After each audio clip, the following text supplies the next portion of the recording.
আমার death note পাওয়ার পর প্রথম কাজই ছিল পাশে থাকা জমদূতকে জিজ্ঞাসা করা, তোমার কাছে কি কোনো প্রিন্টিং মেশিন আছে? হাত দিয়ে লিখে তো জীবনেও শেষ করতে পারবো না। যমদূত কিছুক্ষণের জন্য স্তম্ভিত হয়ে একদম বাকরুদ্ধ হয়ে গেল।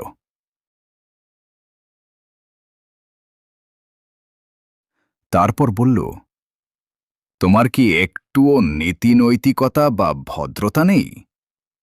ততক্ষণে আমি ডেথ নোটের পুরো 10টা পৃষ্ঠা লিখে ফেলেছি, কিন্তু কলমের কালি শেষ হয়ে গেছে আর হাতটাও মারাত্মক ব্যথায় অবশ হয়ে আসছে। আমি মুখ তুলে যমদূতের দিকে তাকিয়ে খুব সততার সাথে প্রশ্ন করলাম, তোমার কাছে কোনো হাইটেক উপায় বা প্রিন্টিং মেশিন নেই? হাত দিয়ে লিখে সত্যিই শেষ করা যাচ্ছে না, আমার হাত ব্যথা হয়ে যাচ্ছে। যমদূত বলল, তুমি কাউকে বেছে নিয়ে প্রথমে ট্রায়াল দেওয়ার আগেই এভাবে ধুমধাম লেখা শুরু করে দিলে?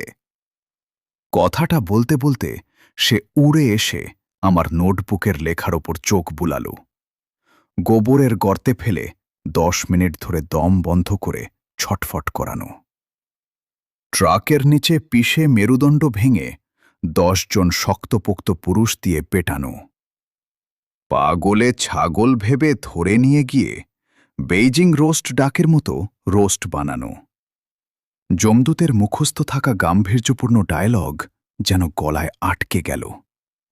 অনেক কষ্টে সে শুধু এটুকুই বলতে পারল, মানুষ মারার সময় তোমার মনে সামান্যতম দ্বিধা বা অপরাধবোধ কাজ করছে না? আমি বললাম, কেন?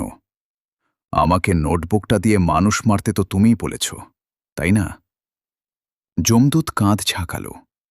25শে অক্টোবর। ক্লাস টিচার ঝাং ফুগুই আমাকে লি ইয়ানরানের সাথে আপোস করতে বলল। আমি রাজি হইনি বলে সে আমার অভিভাবককে ডাকতে বলল। ঝাং ফুগুই, তোর নামও আমি মনে রাখলাম।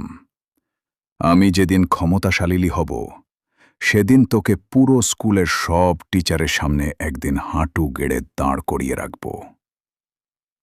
26শে অক্টোবর।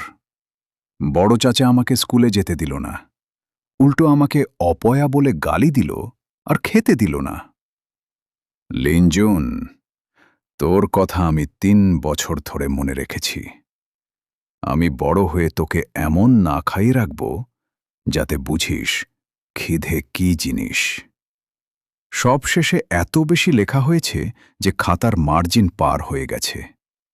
প্রচণ্ড ক্ষোভ আর ঘৃণার কারণে প্রতিটা পাতায় শুকিয়ে যাওয়া চোখের জল আর কলম দিয়ে সজোরে গুঁতো দেওয়ার গর্ত রয়ে গেছে।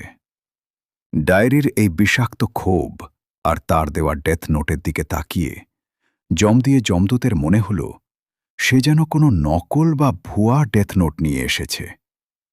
সে কিছুক্ষণ বিষণ্ণ থেকে আবার জিজ্ঞেস করল, প্রায় 10 বছর হয়ে গেছে, তুমি এখনও ওদের চেহারা মনে রেখেছে? আমি একটা ঠান্ডা হাসি হেসে ফোনটা বের করলাম। আমি ওদের সব সোশ্যাল মিডিয়া অ্যাকাউন্ট জানি। ওদের কেউ এখন ইনফ্লুয়েন্সার বা ট্রাভেল ব্লগার, কেউ ভালো ইউনিভার্সিটিতে পড়ছে, আর কেউ বাবা মায়ের টাকায় বিদেশে সেটেল হয়ে গেছে। ফোনের স্ক্রিনে তাদের ঝলমলে রঙিন ছবিগুলোর দিকে তাকিয়ে আমি ফোনটা শক্ত করে চেপে ধরলাম। যারা একসময় অন্যদের জীবন বিষিয়ে তুলেছিল, আজ তারা ইন্টারনেটে হাজার হাজার মানুষের কাছে খুব দয়ালু, খুব মিষ্টি উপাধি পাচ্ছে।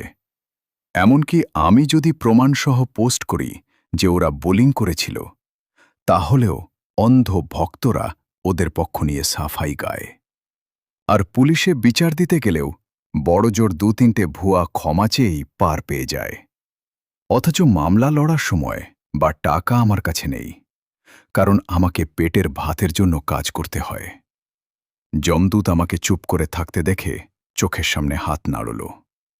তোমার কাছে ওদের আইডি থাকলেও অনেকেই তো চেহারা দেখায় না। আমি মুখ তুলে একটা ভয়ঙ্কর রূপ নিয়ে হাসলাম।